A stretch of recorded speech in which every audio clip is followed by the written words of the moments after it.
This business is like the Wild West. Gold, silver, rare coins, lost treasures of history.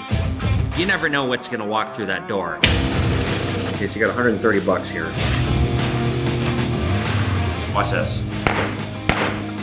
I'm Evan Kale, and this is Pawn Man. Guys, as always, we have a great episode in store for you today, but before we get into the episode, I sincerely want to thank my sponsor. Once again, the Gold Store, coin and jewelry in sunny, beautiful Sarasota, Florida. Go check them out if you live in the Sarasota area. They are the leader in gold, silver coins, everything I do here, but in sunny Florida and not frozen, terrible Minnesota. They offer competitive rates. They are the area's leader in the precious metal business. Go see them. The Gold Store, coin and jewelry.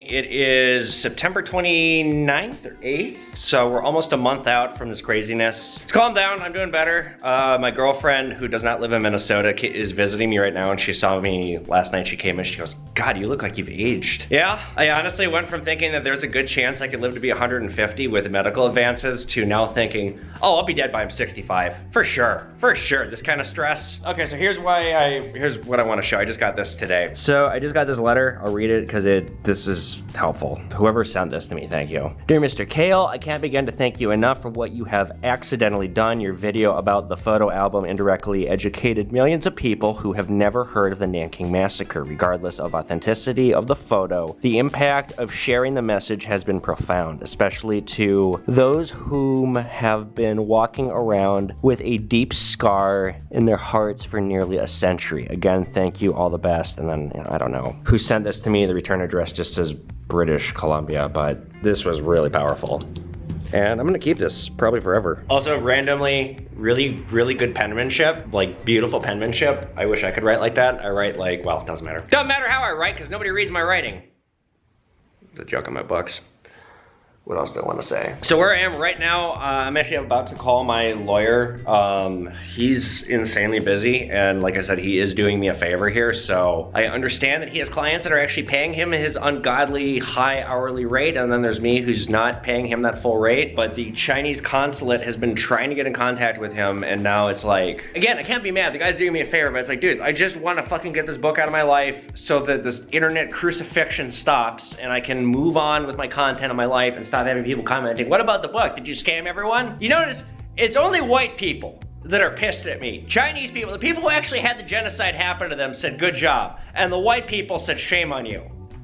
Proof's in the fucking pudding. All right, I got something to show you guys really quick here. So this, I bought a couple weeks ago. I think I paid 20 bucks for it. Okay, so this, it is someone's army discharge papers, all the records from the 1950s. Oh wait, 1940s, just kidding. So, honorable discharge, Salve H. Hore, Private First Class, Company K, discharged February 23rd, 1946. Okay, so this in and of itself, I mean, this is historically interesting. It's not expensive. It's only worth, probably about $5-10 bucks. But the reason why I bought it is it came with a thank you note from Harry Truman. Or did it? So I looked at this because the person who had it for sale said, I got Harry Truman's autograph, and it came with these discharge papers. Now, when he said, I have Harry Truman's autograph, I kind of lit up and then I kind of cringed because I thought, oh God, this guy's gonna want like $1,000 or something ridiculous. And then he said, and it came with discharge papers. And I thought, oh, it's a mass production letter. It's probably not real. So, I mean, just looking at this, the penmanship itself looks weak. In fact, it almost looks fake. I can't tell if this is real ink or if it's printed ink, but this did look like a president's signature. So what I did was I looked up Harry Truman's signature on Google Images, and here we can see a few different examples. So we see there's a lot going on with this H, with this T. It's very confident and a lot of swooshing. Again, a lot of swooshing, a lot of confidence going on with the T. Here's a letter signed by him on eBay. You want $3,000 for it. So, okay, let's compare that signature. I don't want to fold this paper anymore because it is an old document, but you see how the H is different, the Y is different, the T is lacking confidence. It's like at the end they just kind of gave up. What we have on top is a secretary. What we have on the bottom is the president. There's so much in this signature that just looks tired and like, it looks like it doesn't care as much. And so what we have here is the secretary probably has a stack of these and how to do that. We've talked a little bit about autographs here on Pawn Man. I'm not an expert at them. In fact, I usually don't even buy them when they come in here because it is so easy to get burned. It's like art. But I know enough to know what I'm looking at, using logic, hearing, you know, when he said, I have Harry Truman's signature, okay, it came on discharge papers. You think, okay, so probably a secretary, probably not the president. You can look online, you can look at people's signatures. Most celebrity signatures are online. Look for inconsistencies. Most people sign their name the exact same way for their whole lives. I myself have had the same signature since I became an adult, and I've signed my name, you know, I don't know how many fucking times. My signature is like barely legible chicken scratch, but it's a way that I make a unique signature. That's how most people do signatures, and I do all my signatures the same. So if somebody's got a fake autograph of me, I could tell what my signature looks like just because I do it the same. You get into the habit of doing the same signature the same way again and again. So when you see an inconsistency in a signature, just assume it's fake.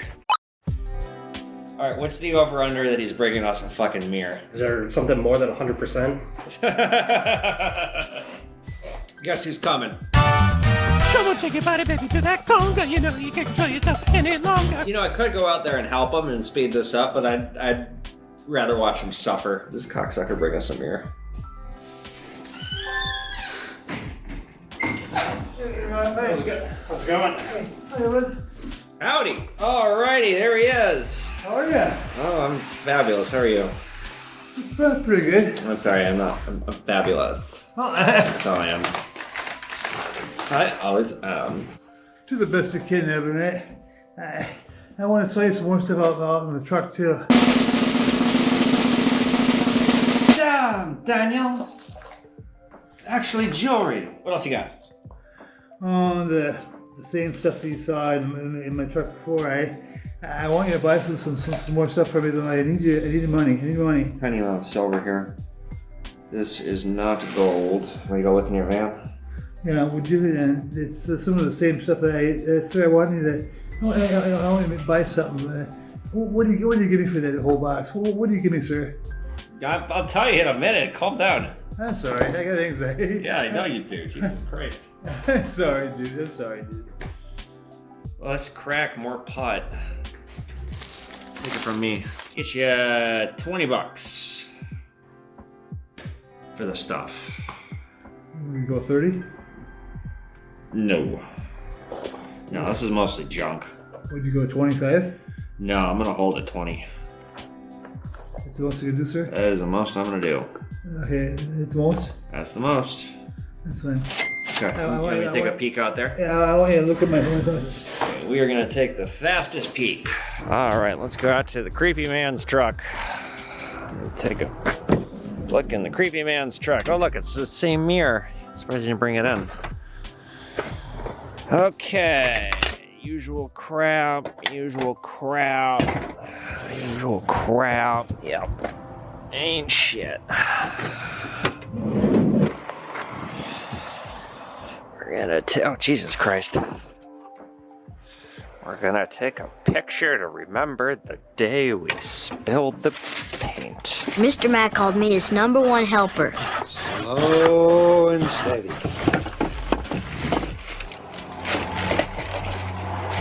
That's all the same crap. Okay, nothing here that I want. Get you the company of Andrew Jackson and send you on your way. smaller bills? Okay, here's $20. Thank you, sir. Thank you. That's the best you can do on that. That is the best that I can do. Bye, Evan. Thank you, sir. Bye. See you later. Thank you. I think it's just because I've been through so much over the last couple weeks. I have no patience. He asked if we sold diamond engagement rings. And he said he might get one in a couple weeks. Who did he kidnap? Yeah. I did get an Amber Alert the other week. Maybe that's what's going on. What? Damn this thing. Okay, so really quick, you guys. I don't even this is junk. He's got a couple gold-filled items in here. He has a piece of whale scrimshaw, which is like whalebone. Those can be $50. I don't know if it's real. He's got a couple silver rings. I'll make like $20-30 off this deal. It's more for the joy of the con artist. Don't we love him? Doesn't his face say love? Just love him. One of the many great staples of St. Louis Park, gold and silver. So come on by and meet the con artist.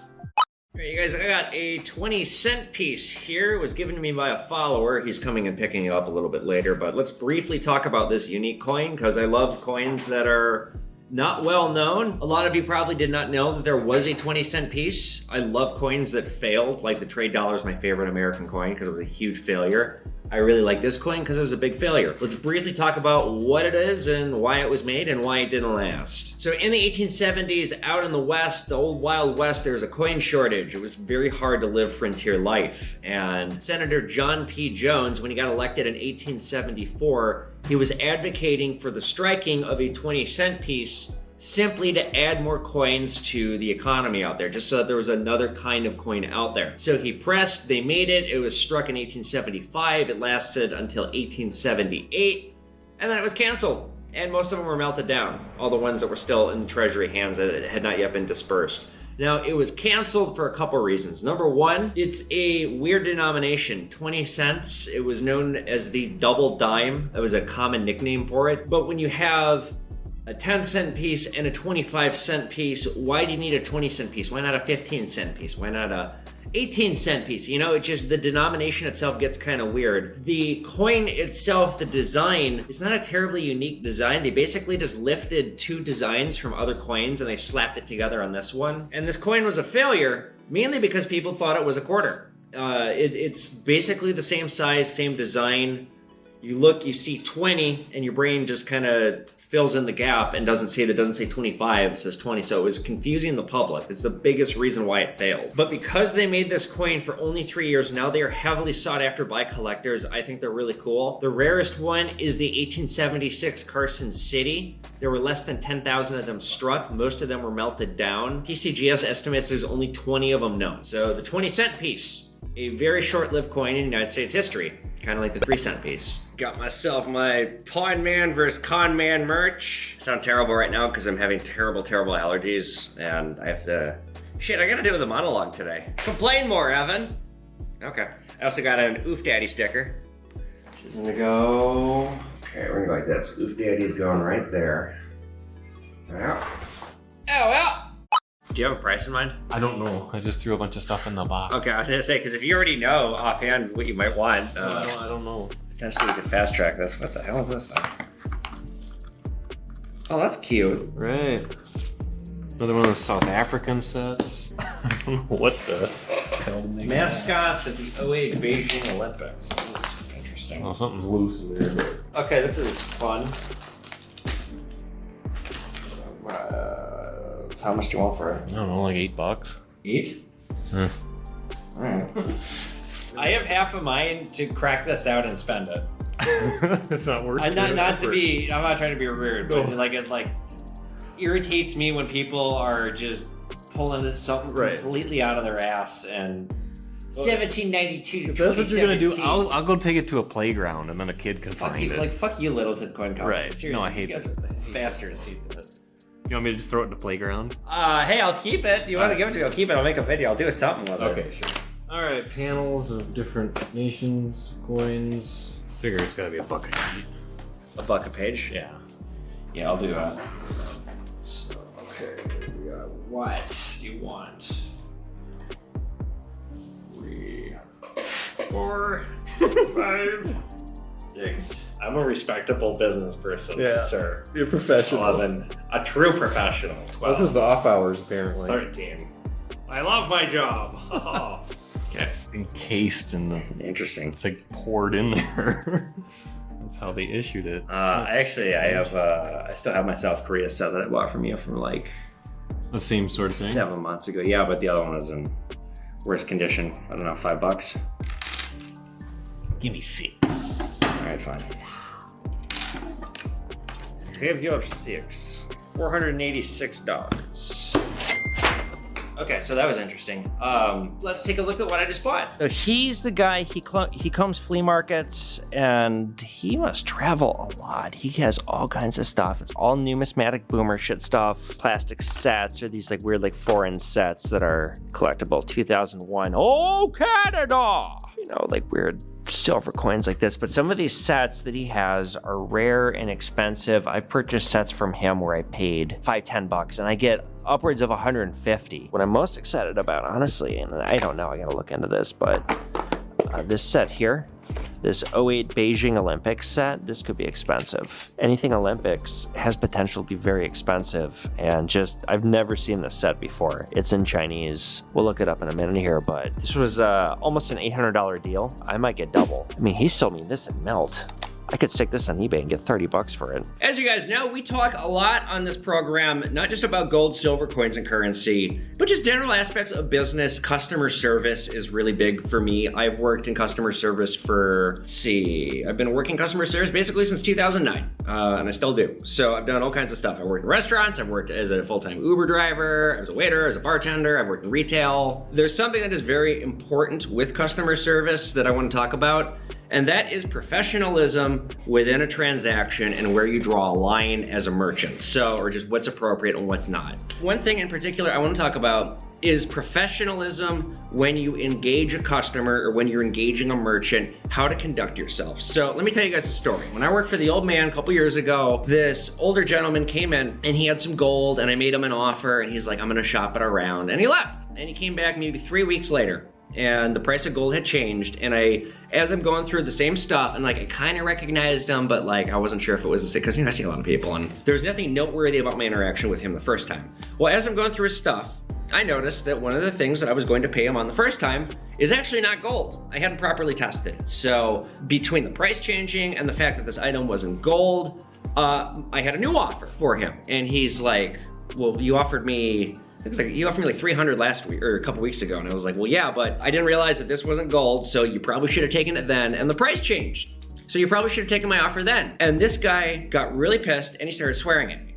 And I forget what basically, you can't, the point I want to drive home here, you can't swear at people. You cannot do that in a professional setting, and that's coming from the guy who talks like a sailor. You guys know the shit that comes out of my mouth, how often I swear, how hard it is for me to curb my swearing because it is part of my personality. Guess what? In a professional setting, you guys, you will never see me swear at anyone ever. I don't believe I've ever lost my cool with a customer and swore at them in my entire life, in my entire professional life, because that is so unprofessional. You simply don't do that. The only place that you will ever catch me actually swearing at someone, fuck you, or something like that, is in a bar. And that means I'm about to get in a fight or something like that. You have to conduct yourself with professionalism when you're in a customer service setting, and that includes your conduct and your language. You can't swear at people. It is so inappropriate. And the amount of times that I see this on the internet, that I see it, I've had it happen here. Basically, if you swear at me, we're done. That's it. So what I said with this guy, once he swore at me, I said, okay, well, I'm sorry that we can't make a deal. I'm retracting my offer. Have a nice day. He's like, well, no, I'll take the offer. And I'm like, no, I'm not gonna, I just retracted my offer. If you're gonna swear at me, offer's off, get out. And he got really pissed, and then he swore at me some more, and it's like, well, I'm definitely not gonna do a deal with you. What I wanna drive home here, you guys, the point that I'm trying to make with this, I'm not just rambling in a circle, you gotta watch how you conduct yourself in a professional setting. If you're in a retail store, in a bar, something happens, you lose your cool, you can't swear at people. You just can't do that. It is unprofessional, and it is, for me at least, it is a red line. Once somebody has sworn at me, I'm done. That's it. Where it gets gray is when there is a swear word tossed out in the throes of anger. That I can tolerate as long as it's not directed at me, but you just, again, you can't swear at people in a professional setting. Simple as that. It is a red line for me. Okay, full disclosure, you guys, this episode is proving challenging. I almost didn't put this episode out at all. I lost a lot of footage. My computer crashed, and I don't know what the fuck happened, but I lost more than half of the episode I'd filmed. I lost a ton of footage. So that's gone. I am now struggling it's Saturday. I'm supposed to be on a vacation right now, or like a little staycation, because my girlfriend's in town, and I had to come in here and quickly film some stuff, so I had a video. So the show must go on. Just know that I lost a lot of footage, and I'm having terrible allergies. My face is all puffy. I look like complete shit right now. I'm like very aware that I have like dark rings under my eyes, and I'm just like, I look like hell. But I can't take a break from YouTube. The gold store in Sarasota has had a really hard week, obviously, with Hurricane Ian, and they paid for this, so the show must go on. Just know that I had some technical difficulties this week, you guys. And now I have to figure out how I'm gonna pull some shit out of my ass, just string it into this video. Let's see what's up there. All right, guys, before we get into the episode, I sincerely want to thank our sponsor once again, The Gold Store, coin and jewelry in sunny Sarasota, Florida. Check out their Instagram, their social media, visit their website, or if you're in the Florida area, they are located at 1901 South Tamiami Trail, Suite D in sunny Sarasota, Florida. So with that, you guys, we are talking all about colonial coins. With the settling and advent of colonies, there comes a need for money. You can't have a colony if you don't have an economy. It's one of the most important parts of building a society is having an economy to fulfill needs for goods and services. In fact, having an economy is one of the most basic parts of having a civilization, period. You can't have a colony if you don't have an economy, and you can't have an economy, or it's very hard to have an economy, if you don't have coins to fulfill them. We invented coins as humans because we needed a transaction device so that we could have an economy, so that we could exchange goods for services and help each other as a society. So with the early colonists in America, one of the hardest aspects of life was the simple fact that they didn't have coins. As a subject of the British Crown, you were not allowed to make your own coins. It was illegal, and the reason for that, it's a power move. You see, if you have your colonies making their own coinage, making their own economies, well, they can gather independent strength, so much so that they can secede and rebel. So colonies of the British Empire were not allowed to start minting their own coins. They had to use British coins, but what the British Empire would do was keep it so that there weren't too many coins in an area, keep the people poor, keep their life difficult, keep them subjects of your power and your reign. So in early America, if colonists couldn't make their own coins, what could they do? What did they do? They bartered and they traded. One of the most valuable things back in the day was wampum, beads. Trade with natives for it. Things like tobacco, weapons, you name it, things for surviving. It's the most basic level of an economy. When you don't have coins, you don't have money devices used to fulfill transactions, commerce devices. Instead, you have just simple bartering back and forth. Well, I think this is worth this. I see you have that. We're all trying to live out here, so how about you give me this for that? Barter exchange. That was what the majority of early economic life was like in the colonies. Now, obviously, this kind of sucks. It's not scalable. There's not a perfect conversion scale. You're just kind of eyeballing and estimating stuff. And really, if you want to build up a society, you need your own coins. You need your own money system. You do. So what did early colonists do? Well, one of the main things that they did was they used coins from other territories. And you guys might find this pretty wild. The Spanish real, which we have covered here on Pawn Man, the coin of the world. It was so abundant, so commonly traded, that it was used and recognized all over the world, literally all over. It was used here in America. It was one of the most common coins the early settlers were using. It was used in the American economy all the way until the Coinage Act of 1857. That officially is when the Spanish real was outlawed to be used as a commerce device in the United States. Up until 1857, it's a full 75 years and some change after the Revolutionary War, we were still using the Spanish real, another country's coin, here inside of America. That just goes to show and demonstrate how hard life was just in having lack of coinage. It really creates problems when you have coin hoarding, bullion hoarding in an economy. We've talked many times here on Pawn Man about economic crises that are started because of bullion hoarding, because of coin hoarding. This, you guys, is the Red Book. It is the Coin Bible. I absolutely recommend all of you at home get one of these. They print it every year. You don't need a new one. In fact, one from 15 years ago would be fine, unless you're interested in modern coins. The reason for this book's importance, not just does it have all the American coins out there,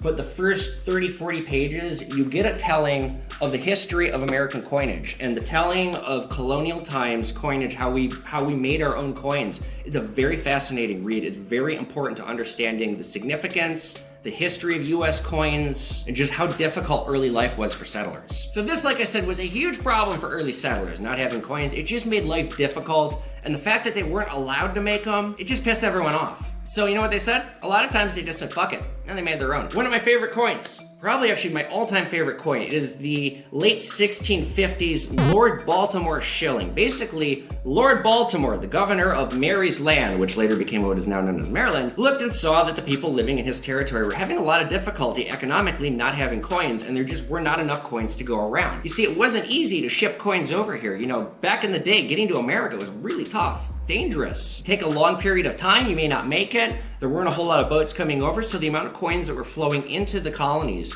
it was very far and few between. There just was not enough coins to go around.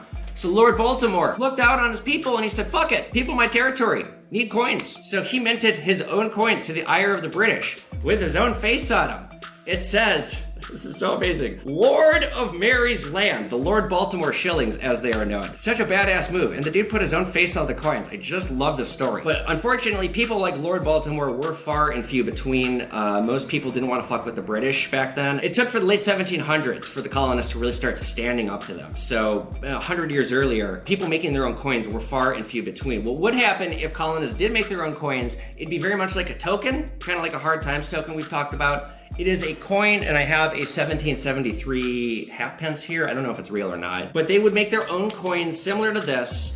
It wouldn't have a value. It would have like an agreed upon value that was an unofficial value. And it's a coin. You can use it as a commerce device. It fills the gap for what's needed. Like I said though, one of the most common coins that you would see in early America was the Spanish real. In fact, we get our modern day dollar sign from the Spanish real. It comes from a simplified version of the reverse, the two columns of Hercules and the legend plus ultra. But like I said, foreign coins, it simply just did not cut it. So a lot of colonists started making their own coins. In fact, in 1652 in the Massachusetts area is where we see some of the early colonist coins that are being privately minted. And this is what colonial coins are. They are privately minted coins from colonists. They're a very limited run. They weren't officially monetized. It was done kind of as an act of rebellion. It was done as an act of desperation. And they could get really fucking expensive, you guys. Colonial coins can be millions of dollars. I've only seen a handful of colonial coins in my career. They're rare, they're often faked, and when they're authentic, sometimes it can be so rare. The Lord Baltimore shilling that I talked about, a really shitty version of that is 10 grand. Like a beat up one. These colonial coins, the time period, like I said, 1652 is when it starts, and really the founding of the mint was in 1792. So up until that is the time period you can consider colonial coins. The earliest of these coins was minted in Northeast America, featured a fancy northeast on the obverse, or an N and an E, and then Roman numerals designating the pence, the value of the coin. And there are so few of these coins still out there. Like I said, they can go for millions of dollars. There's just the ones that I just described, there's only a handful of them known. There's some of the rarest coins on the planet. The problem is the design was so simple because it was such a rudimentary task that they were easily counterfeited, and there's a lot of counterfeits out there. You do have to be careful. The other thing that's hard is because they weren't minted like the way that we mint coins now, where it's an exact science. It was done, it's hand done, so you have more variance. It's not like the US Mint now, where every coin coming out is exactly the same. Weight differentiations are a problem, size differentiation, not a huge problem, but it is a problem. We have something that is crudely made. Another one of these colonial coins we've talked about, and I think we actually talked about it in the last episode, the Brasher doubloon. That came from New York in 1787. And here in 1787, we have the very end of the era of colonial coins, but that's a multi-million-dollar coin. Really, you could say the last of the colonial coins was the 1787 Fuego cent, and you could say that this is the last of them because this was issued in as a coin by Congress. It was contracted out for manufacturing for the federal mint. The contractor who made them only produced 10% of the requested amount. And these Fuego cents, while rare, these are considered some of the more attainable colonial coins. Basically, you guys, by and large, these coins are expensive and they're not for beginners. If you are brand new into coins and numismatics, I would start with something cheaper, something easier, something where there's not as many counterfeits out there, and something that's not going to eat a hole in your wallet. I myself don't have any colonial coins, and I think they're really cool. It's just they are way too expensive. However, we have seen the collector market shift a lot in the last 10 years. Like what I talked about with my coin from the 1400s, the last one that sold was in 2010. The market has changed a lot over the last 10 years with the collectibles. So potentially, if you get a colonial coin at a great price, if you keep it for 10 years, you might make a lot of money. Who knows? But therein lies the problem with collectibles, is you're taking a risk. Who knows? In any event, you guys, colonial coins are some of the most important coins in American history, and I just think they're really cool. I love the aspect of the rebellion of these coins, the fact that it was a fuck you to the British. I love the fact that they're handmade, and some of the designs, they're really cool. Look them up. If you guys don't have a red book, I'd absolutely recommend getting one, checking it out. It's got all the colonial coins in here. You don't even need a new version because obviously these coins were made, hundreds of years ago. So this one here, from 1972, you can probably get this for like $5 online. It'll have all the colonial coins. Alright guys, just like that, it is the end of the day and the end of the episode. I sincerely want to thank my sponsor, the Gold Store Coin and Jewelry in Sarasota, Florida. You guys, they were hit pretty hard by Hurricane Ian. They need your help, they need your support, they need your business. Please go check them out, follow them on Instagram, or if you live in the Sarasota area, once you've returned to your homes and hopefully everything is okay. Go visit them. If you guys like this video, be sure you give it a thumbs up. Hit that notification button so you guys know when new episodes of Pawn Man are coming out. Please become a Pawn Man Patreon or sponsor an episode. It helps me out a ton. Get my merch. Go follow me on social media at Pawn Man, at Evan Kale. Get my books on Amazon. And I will see you guys back here for another exciting episode of Pawn Man. Later, guys.